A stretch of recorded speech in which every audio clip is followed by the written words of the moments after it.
decision when given the opportunity. I was very excited about the opportunity. I was really pumped that he joined in the vision, and couldn't be happy. Couldn't be any happier really for the organization, and really a guy that takes professional football serious, but also the obligation to continue to evolve and get better. And you don't have a sustaining career for longer than I've been alive, really, like Vic has, without that fearless chase of continuing to evolve and get better and be your best version of yourself as you age with grace. So without further ado, Vic Fangio, defensive coordinator for the Miami Dolphins. Yeah.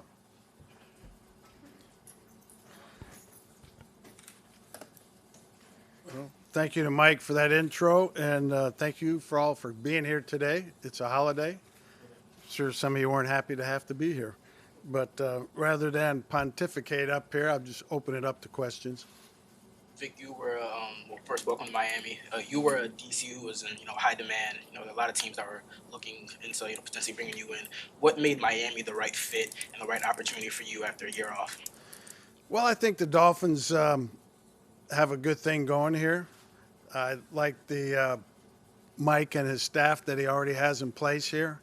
I think there's good components to the coaching staff led by Mike that made it intriguing to join that. I think there's a good nucleus of players here and the allure of South Florida. What do you think are some of the most important ways to maximize the player's talent? Well, I've always believed you just try and improve every player as an individual, and then hopefully you do that well enough to where their position group improves, and if their position group improves, then the defense has improved. So you really do it from the ground up, and there's a lot of good young players here that I think have room to grow, and hopefully myself and the staff will get that done. What's your connection with Mike? I mean, when did you guys meet and develop a relationship where you'd be central? Really didn't have much of a relationship with Mike. Obviously we have some mutual friends, but as far as Mike and I having a relationship worth mentioning prior to this, would be misleading. Obviously I knew of him, he knew of me. We've had 2-3 minute casual conversations, maybe at a combine or somewhere else, but no major connection, relationship prior to this. Vic, having said that, from the little that you've spoken to him now. What's that? Having said that, from the little that you've been with him now, what's your first impressions of a guy like that? Yeah, well, it's been very little because I got here last Tuesday and Mike was on vacation. So today's the first day we're in here together. Now, we did some Zoom interviews together from where he was last week. But, everything I thought, he's energetic, genuine, obviously got a good football mind, puts good offensive football out there, and hopefully we can complement that. Vic, I know that this past season you weren't in the NFL for most of the year anyway, but you did spend quite a bit of time studying games. In the time that you were studying games, what did you take away from what you saw of the Dolphins defense? What stood out to you? Well, I didn't study the Dolphins defense per se that much. Basically what I did with all my time, I kind of treated it like a college professor on a sabbatical and was watching a lot of NFL tape more from a situational standpoint rather than studying a team per se. So I never actually studied the Dolphins in its entirety. Now, obviously, their games would come across these situational studies that I was doing, and I think there's some good young talent there. Obviously, just from 2 years ago in the draft with Phillips and Holland, and those are two really good players that I really liked in the draft. Bradley Chubb is here, who obviously I know about, and several other guys. Christian Wilkins is here, who another guy I liked in the draft. Who, Christian's greatest honor is the Bill Campbell Award Trophy, which is the academic Heisman. And Bill Campbell was a good friend of mine, so he'll always, when I see him, I always think of that. And but there's a good nucleus of players here. For me to give you a great answer schematically, I'd be stretching it.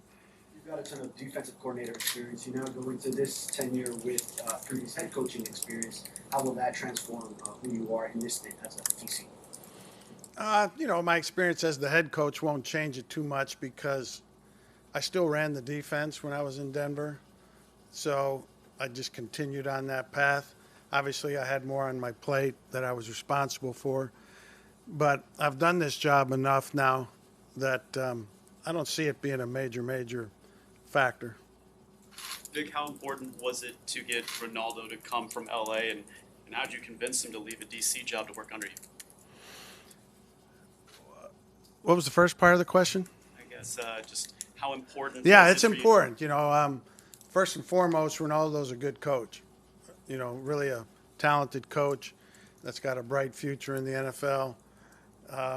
He worked with us for 2 years in Denver, so his familiarity with me and the system and what we do was important to me. But regardless of that, just his ability to be a great coach is what attracted me to him. How did you convince him to leave? I'll let him answer that for you at some point. How do you like to go about deciding which players should play and which players should play a lot, and maybe some aren't going to play a lot? How do you go about that? Well, that's a process that's, starts in training camp. I could say OTAs, but in OTAs we're going to be teaching everything. It's a process that really the players are in charge of. Now, there's some that you'd like to play every play.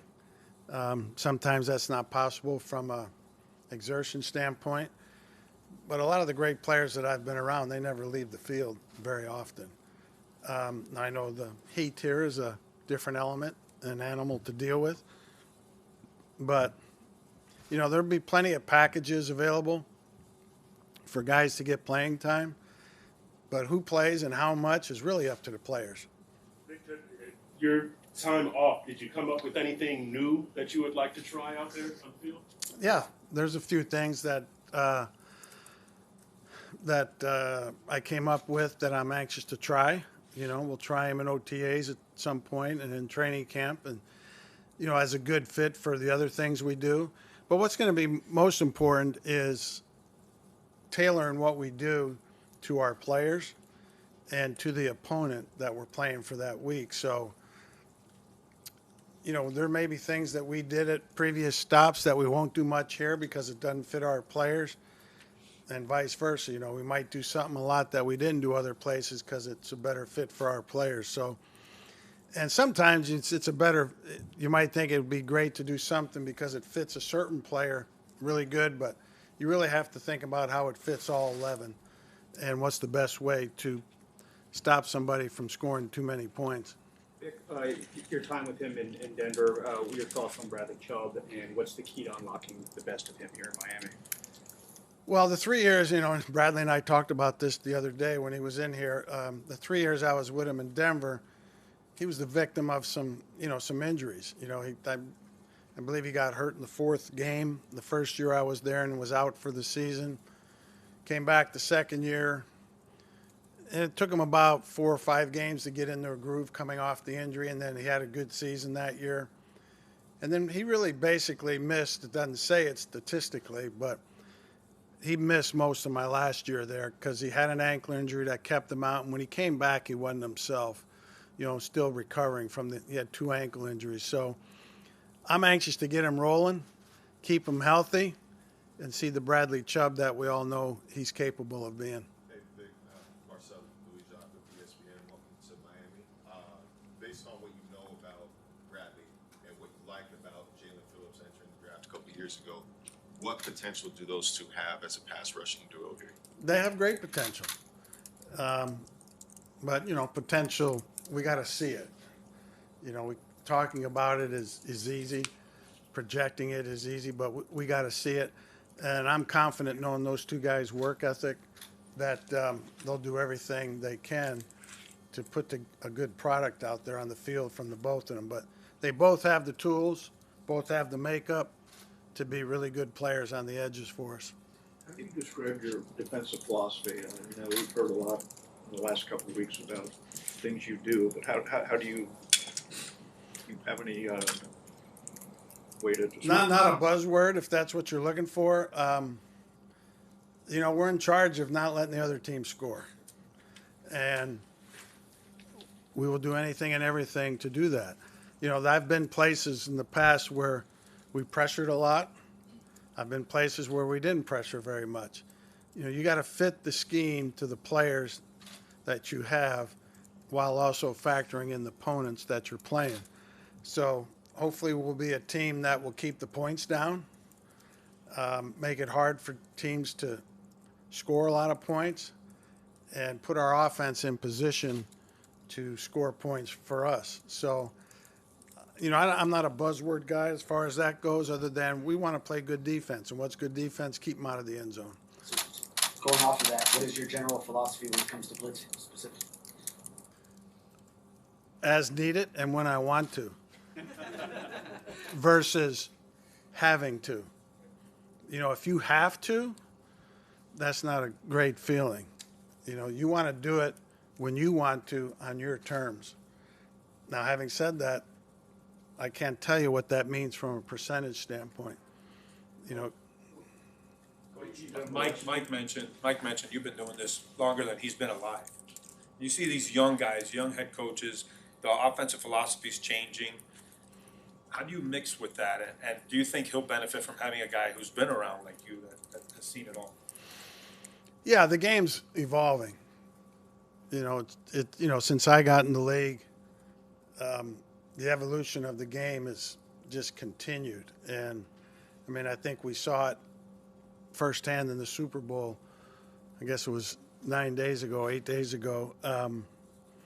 Two great quarterbacks, two great offenses, and they had their way with both defenses in that game. There was I believe 17 possessions in that game, and I think 14 of them resulted in scores. And we've got to find a way to slow that down. And the only way you do that is to evolve your philosophy, what you're teaching, what you're playing, to fit stopping what they're doing now, to line up and play what you did 10, 15 years ago. Although you're still doing some of that, you have to adapt it to today's NFL game. And, when there's years ago, every team had a fullback. Now hardly any teams have a fullback. And the fullback's been replaced by a third wide receiver or a second tight end who's like a third wide receiver. That in and of itself has changed the game. But teams are still running the ball.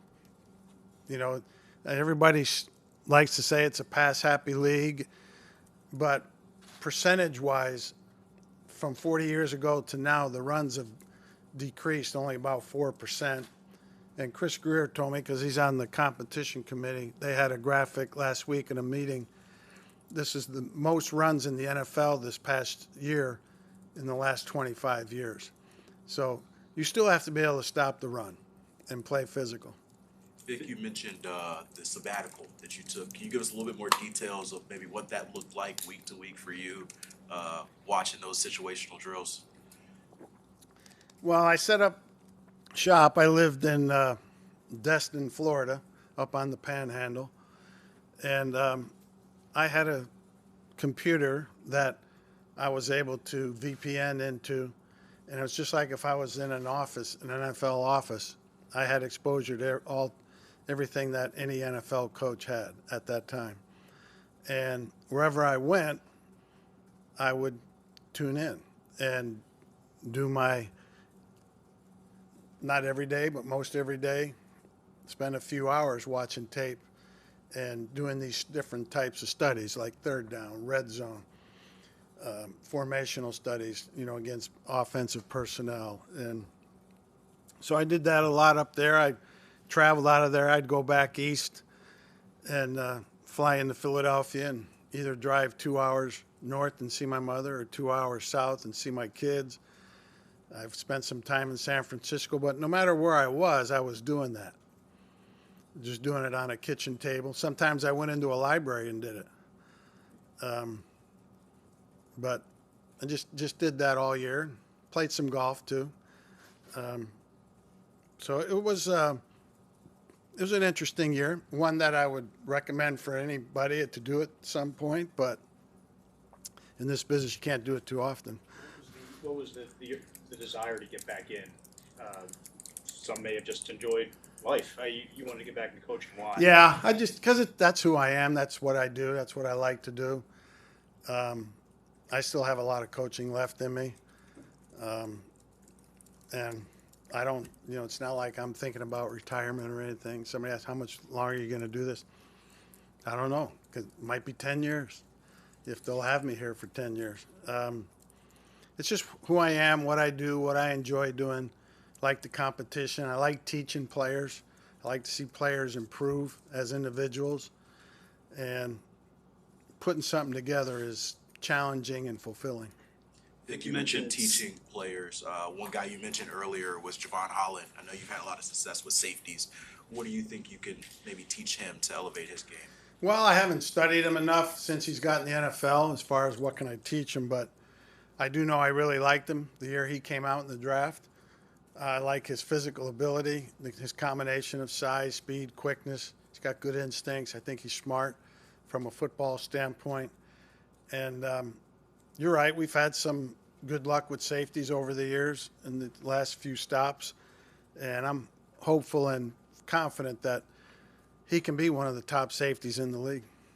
Vic, you mentioned fitting your scheme to the players. With your relationship with Chris Greer, how much input will you have on bringing in certain players with all the relationships you have that you think will fit here?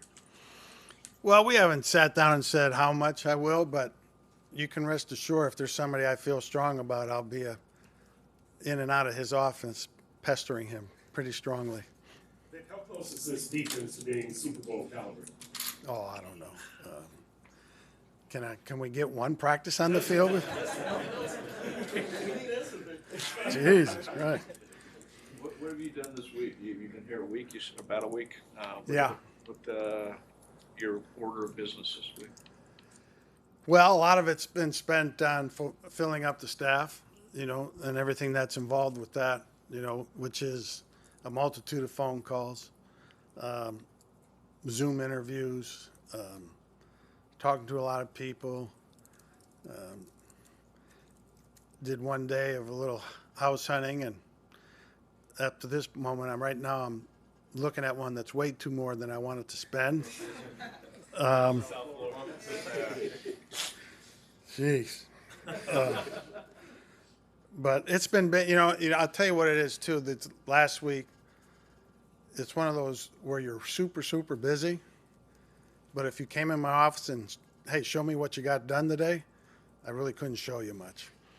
Because you're doing all the busy work, not handwriting busy work, but the leg work to fulfill your staff. So if you've had conversations with them, what are your early impressions of Austin Clark, Anthony Campanelli, and Sam Madison? Great. They were on vacation last week, although I did spend some time with Austin and Anthony. We watched some tape together, met Sam for a little bit. But by all reports and everything I know, they're great coaches, and that's why Mike kept them on. And I'm looking forward to working with them. You mentioned, obviously you spent time, it's been reported, with Philadelphia during the Super Bowl period. What did you learn, or what did you maybe help in that period that you think can provide insight with? I wasn't there often. Like I had said earlier, I would fly into Philadelphia and either end up going north a little bit or south a little bit to see family. And, I'd stop in and see them because Howie Roseman and Nick Sirianni are friends of mine, and I'd spend some time there. But, and then when they got in the playoffs and I helped them prepare for the NFC Championship game and the Super Bowl, but I was helping the offense, not the defense. I was giving them a defensive perspective for the offensive coaches, and it was a great experience. They got a great organization. Jeffrey Lurie's a great owner. Howie does a great job as the GM. Nick Sirianni's a great coach, and they really have a great staff up there. And what little I was around them, I enjoyed it. Background with the Dolphins at all before this? No.